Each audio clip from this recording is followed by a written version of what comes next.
दोस्तों, आज मैं आपको एक कहानी सुनाने जा रहा हूँ जिसका नाम है दुखों से मुक्ति। एक बार भगवान बुद्ध जी एक गांव में उपदेश दे रहे थे। वहाँ पर एक धनी व्यक्ति उपदेश सुन रहा था। वह भगवान बुद्ध से एक प्रश्न पूछना चाहता था, लेकिन सब लोगों के सामने प्रश्न पूछने में संकोच कर रहा था, क्योंकि उसकी गांव में काफ़ी प्रतिष्ठा थी। प्रश्न ऐसा था कि उसकी प्रतिष्ठा दांव पर लग जाती। उपदेश खत्म होने के बाद जब सब लोग चले गए, तब उसने बुद्ध के सामने हाथ जोड़कर प्रश्न पूछा, प्रभु, मेरे पास सब कुछ है, धन दौलत प्रतिष्ठा, किसी भी चीज़ की कोई कमी नहीं है, लेकिन मैं खुश नहीं हूँ। खुश रहने का राज क्या है?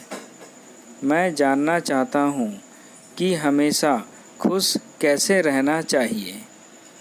यह सुनकर भगवान बुद्ध उसे अपने साथ जंगल में ले गए और सामने एक बड़े पत्थर को देखकर कहा कि इस पत्थर को उठाकर मेरे साथ चलो। कुछ समय बाद उस व्यक्ति के हाथ में दर्द होने लगा, लेकिन वह चुप रहा।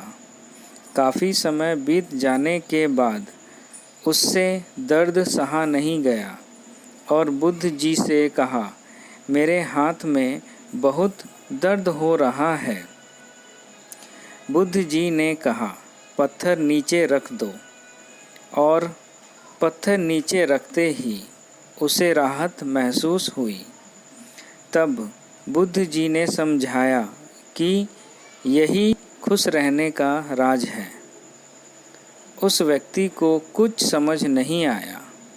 बुद्ध जी बोले, जिस तरह इस पत्थर को जितने समय तक हाथ में रखोगे उतना ही दर्द होगा, इसी प्रकार दुखों के बोझ को जितनी देर तक हम अपने कंधे पर रखेंगे उतने ही ज़्यादा दुखी और निराश रहेंगे।